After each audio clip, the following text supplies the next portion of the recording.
one issue that you may have seen this morning is the White House or the President at any level considering creating a global or regional spy network that would circumvent the U.S. intelligence apparatus and serve the President outside of the normal and legally defined intelligence gathering mechanisms? I'm not aware of any plans for something of that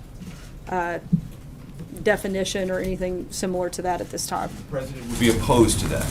I haven't had that conversation with him, but I'm not aware of any plans for anything like that moving forward. Your official has been briefed on that idea or has been discussed at any level in this administration? I haven't done a full survey of every member of the administration, but I can tell you as of right now, that's not something that's currently being planned and not something that I'm aware is moving forward in any capacity. Again, I'm not going to answer every hypothetical for every single member. Did some random person off the street come in and say something? I don't know, Major. I'm sorry? The President might consider. Again, I haven't asked him, but it's not something that's currently in the works. John? World leaders have spoken out, Sarah, in the last 24 hours about the possible move of the U.S. Embassy from Tel Aviv to Jerusalem. Mahmoud Abbas says that it would have grave consequences for peace and stability in the region. King Abdullah said much the same thing. Saudi Arabia, at least publicly, is saying the same thing, though I'm told privately they're saying something different than that. French President Macron said that he thought it was a bad idea. In the face of all of that, would the President ignore that advice from world leaders and go ahead and make the move at this time? I'm not going to get ahead of the President's remarks that he'll make tomorrow. He did speak with a number of leaders this morning, and he's going to continue to have conversations with relevant stakeholders, but ultimately he'll make what he feels is the best decision for the United States. Is it safe to say, other than Israel, which thinks that this move is 22 years overdue, that all of the feedback that he's been getting from world leaders is overwhelmingly negative about this idea? No, again, he spoke with 5 leaders. That's hardly indicative of everybody across the globe, but certainly, he's going to continue to have conversations with different leaders from across the world, and we'll keep you posted as those calls take place, and we'll let you know when the President's made a decision. Cecilia. Hey, Sarah. Yesterday, the President said that he felt very badly for General Flynn. Would he consider pardoning him? I'm not aware of that has come up or any process or decision on that front. So that's, you haven't talked to him about it, or No, I haven't asked. He I could consider I it? haven't asked the President whether or not he would do that. You have not. Can you I clear think up- before we start discussing the pardons for individuals, we should see, what happens in specific cases too. So is it fair to say it's on the table? No, I just said I haven't had the conversation with them because I don't feel that it's necessary until, you get further down the road and determine whether or not that's even something needed. Steve? Back on the embassy, has the President made up his mind about this, or is this decision still in flux a bit? The President, I would say, is pretty solid in his thinking at this point. Sarah. April? Sarah, a couple of questions. One, there are comments from people from the NAACP, from black ministers who are planning on protesting and boycotting this weekend for the President's visit to the Civil Rights Museum. What say you? I think that would be honestly very sad. I think this is something that should bring the country together to celebrate the opening of this museum and highlighting civil rights movement and the progress that we've made. And I would hope that those individuals would join in that celebration instead of protesting it. However, they have every right to protest it. Jordan? It's an insult that he's coming as we've had issues of Charlottesville, the back and forth. The President couldn't get his statement straight on Charlottesville. I think he got his statement very clear when he condemned all forms of racism, bigotry, and violence. There's no gray area there, and I think he made it very clear what his position is. Jordan. Thanks, Sarah. Did the President know that Michael Flynn lied to the FBI at the time that he fired him in February? Look, the President knew that he lied to the Vice President, and that was the reason for his firing. Matthew. I have a follow-up. So your predecessor said on June 6th, the President of the United States, so they're considered official statements by the President of the United States in regards to his tweet. In regards to his tweets, does that standard still apply to the President's tweets? It does, and I know that you're probably referencing the tweet that was written by the President's attorney, and he's since clarified that, and I would refer you back to the attorney's clarification on that. Matthew? Thanks, Sarah. The White House originally said that if the accusations against Roy Moore were true, then Moore should step aside. I'm wondering how the president reached the conclusion that all of Moore's accusers, including those who have put forward evidence, are lying.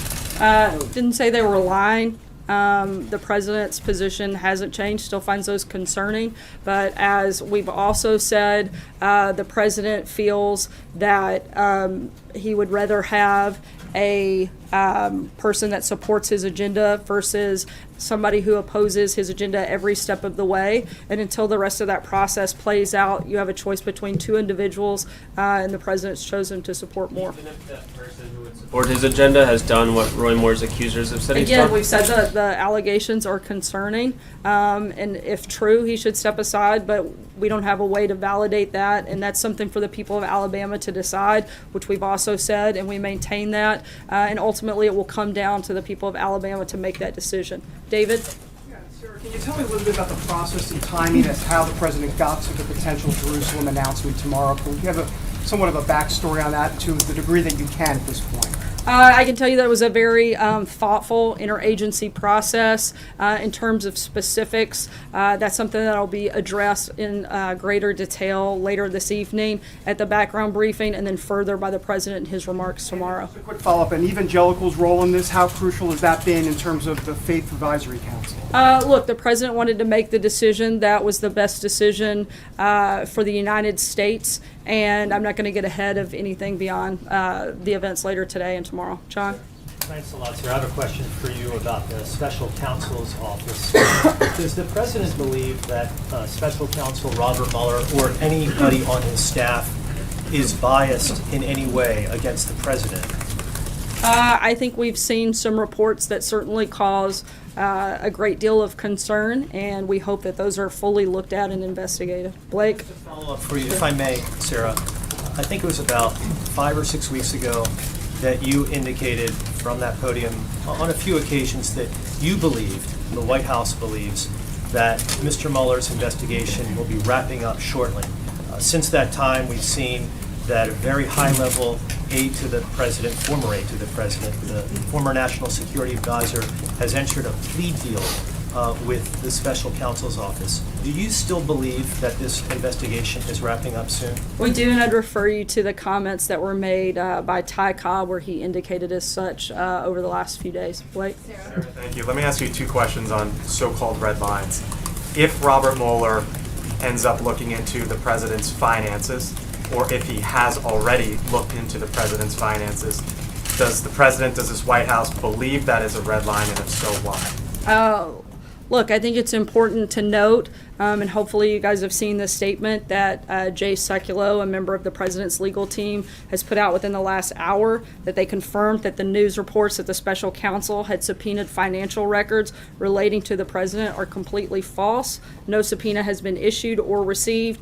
We've confirmed this with the bank and other sources. I think that this is another example of the media going too far too fast, and we don't see it going in that direction. Let me ask you the second red line. This White House has consistently said there are 2 red lines on tax reform, middle class relief, and then a 20% corporate rate. But the president over the weekend seemed to suggest that he would be amenable for a corporate rate up to 22%. Why would he be willing to step over his own red line on that issue?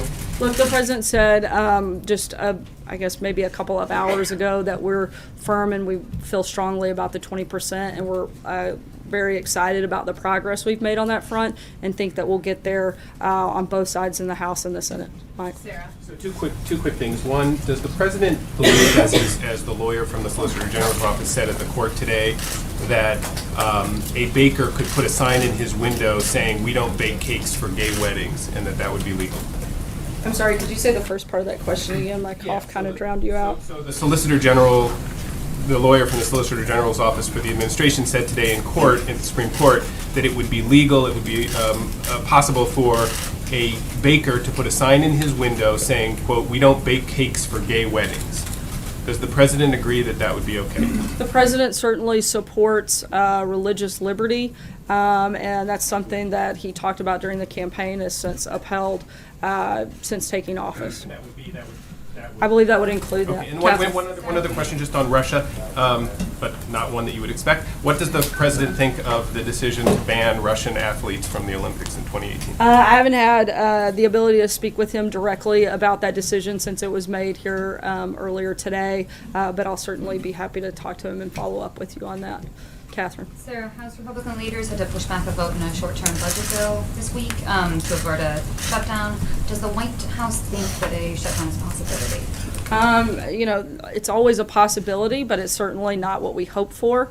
And we're have both Nancy Pelosi and Chuck Schumer coming later this week, and the president hopes to be able to have conversations with them to make sure that doesn't happen. Hallie? Then the president doesn't think that it would be politically advantageous? Look, I said that we don't, that's not what we would like to see happen, and we're going to have meetings and try to make sure that it doesn't. Hallie? Two quick ones for you, and just a statement of fact. When did the president know that Mike Flynn lied to the FBI? As I said earlier, I referred you back to John Dowd's clarification, and I would. I'm asking for a date. When did he find out? Was it when the announcement was made Friday? Was it prior to that? Again, I'm not aware of those specifics, but I would refer you to John Dowd for that specific question. Dowd has been I would actually unresponsive refer to you to John Dowd on that specific question, since it's a second legal question, too, matter. but I just want to I'm make not allowed to weigh into. No problem. The point to you, you have weighed in on other special counsel matters before, and it's just a statement of fact of when, during the administration, what day the president discovered this lie issue. And I'm telling you as a statement of fact that you should contact John Dowd. Doesn't seem that hard. Stephen. Questions on Roy Moore. Sarah, you said just a minute ago that the president would want somebody in the Senate who supports his agenda versus one who does not.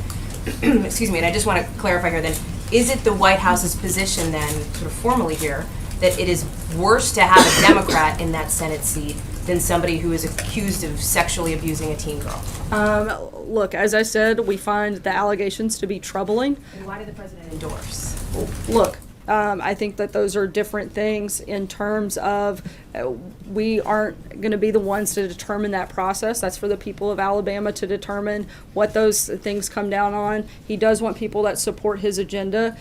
He's not going to obviously support a Democrat. And I think if that's our standard, then we need to look at a number of members of Congress that have had allegations brought against them that are still in office. Stephen. Thanks, Sarah. I do want to nail something down with respect to John Dowd and what he's been telling us in the last couple of days. He's argued that the president cannot be charged with obstruction of justice because he is the chief law enforcement officer in the country. That's his opinion. Does the White House share that opinion? Has the White House counsel's office looked into this question? Does it share that perspective? Look, I'm not going to get into a back and forth on legal theories, but I can tell you, as the president has said, there's no collusion, there's no obstruction, and that we're confident that the facts will show that when this is wrapped up. What do you Jim? think of the whole notion of obstruction of justice, though? I mean, it's been discussed in the last couple of days. A lot of people have been talking about it. What do you think about it? I'm not an attorney, and as far as I know, only John Decker in the room is. And so, if you want to ask him legal questions, you certainly can. I don't know if he'll answer them, but that's as far as I'm going to go on that. Jim. I'm not an attorney either. Let me ask you about. I know, that's why I didn't call you out. Thank you. I appreciate that. This decision on Jerusalem, is the president concerned that there could be violence as a result of recognizing Jerusalem as the capital of Israel? Has that been looked at by this White House? A number of things have been looked at that have been weighed into the president's decision, but as I said a few minutes ago, I'm not going to get ahead of his remarks, and we'll be certainly happy to address those at a later time. On Roy Moore, just very quickly, the folks got a couple of questions. Isn't there a moral decision that you're making here? And I'm sure you've heard this talked about in the news the last couple of days as the president has decided to endorse Roy Moore. This is somebody who has been accused of child abuse, of molesting children. How can that vote in the Senate be that important that you would take a gamble on somebody who has been accused of molesting kids? I think that's something, of harming as I've somebody said, who's underage. As I've said, that's something for the people of Alabama to decide, and that's up for them. That in any way, has he wrestled with that question? As I said, we find the allegations very troubling, and again, this is up to the people of Alabama to make that decision. I'm not a voter in Alabama and can't make that decision. Brian. Sarah, thank you. The president said that the tax plan will hurt him individually. Will the president release his taxes to prove that? I'm not aware of any plan to do that, but if it changes, I'll certainly let you know. I mean, he can release it even if it's under audit, he can release his tax returns. As he said, as long as it's under audit, he's not going to do that, and I'm not aware of any plans to change that policy at this time. John? Yeah, thank you, Sarah. A matter of procedure on the Roy Moore endorsement. Did the president have any conversations with Chairman McDaniel of the RNC after he made his position known, or did he talk to State Chairman Latham in Alabama or any of the players involved in the Republican National Committee before they decided to get back in the race and support Roy Moore? I know there have been conversations between administration officials and the RNC and supported that move, but legally I can't, because of the Hatch Act, go much further beyond that. Can't say who the officials are. I know that there were multiple conversations. I'm not aware if the president spoke specifically with the chairwoman. I'd have to check on that and let you know, but I do know the administration supported the RNC's decision. However, I can't go any further than that at this time. Hunter? Thank you, Sarah. Given the president's endorsement, does he agree with Roy Moore that Muslims should not be allowed to serve in Congress? I haven't asked him about a past statement from Roy Moore. But, I mean, you're saying that their agendas are kind of in lockstep. I'm saying he Does that go supports both the ways? president's agenda. The president doesn't necessarily support everything of Moore's agenda. Amen. Thanks, Sarah. Does the president expect Deutsche Bank or any financial institutions to cooperate with requests for documents from U.S. law enforcement if they get them? As I said a few minutes ago, Jay Sekulow, a member of the president's legal team, put out that Message to the financial institutions themselves, if they get a request, should they comply with that? Look, I'm not going to get into hypothetical situations and try to determine and project everything that could happen. We know that it hasn't happened up until this point, and that the reports out were totally false. And again, the media got ahead of their skis a little bit on pushing and driving that story that wasn't true. Brian? Just to follow up on one more a bit. Are you saying that, you're saying let the people decide, but this administration has endorsed Roy Moore? Why endorse him if you want the people to decide? You're influencing the decision by endorsing him. And secondly, are you saying that no matter who runs as a member of the GOP, it's okay as long as you are in lockstep with the president and vote the way he wants? Once again, I'm not going to get into every person that could or couldn't run for office down the line. Hold on, I'm going to finish answering the question if you'll allow me to. I'm not going to address, you asked, the end of your question was every person that runs for office. One, I'm not going to weigh into, because I don't know who may run for office. But what I can say, the president made that decision, and he decided that it was better to have somebody that supports his agenda than a Democrat that doesn't. Again, it's still up to the people of Alabama to decide. They're ultimately the only ones that can vote in that election. See what happens. Last question, Dave. Thanks, Sarah. The administration reported today that illegal border crossings have dropped to a 45-year low.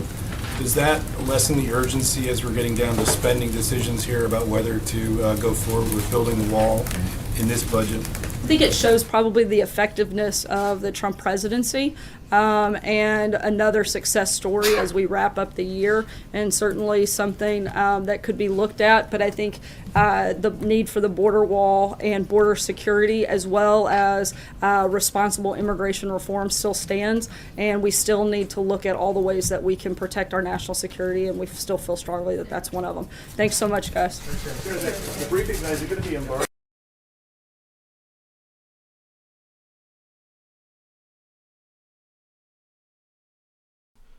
All right, folks, thank you very much for joining us and choosing us as your stream of choice. If you are new to the community, subscribe to the channel, click the notification bell so you can stay up to date on everything that's going on with the administration, politics, breaking news, all that stuff.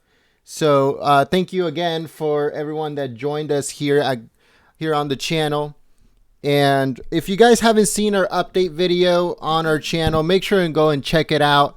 I've just given an update on what's going on with the channel and changes and anything like that. So if you guys haven't checked it out, it's on the channel right now. It got uploaded this morning. If you haven't seen it yet, please go and check it out.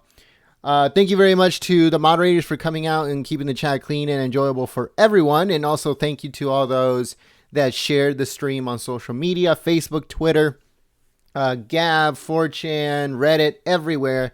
Thank you so much. You guys help out the channel immensely. So thank you so much for that.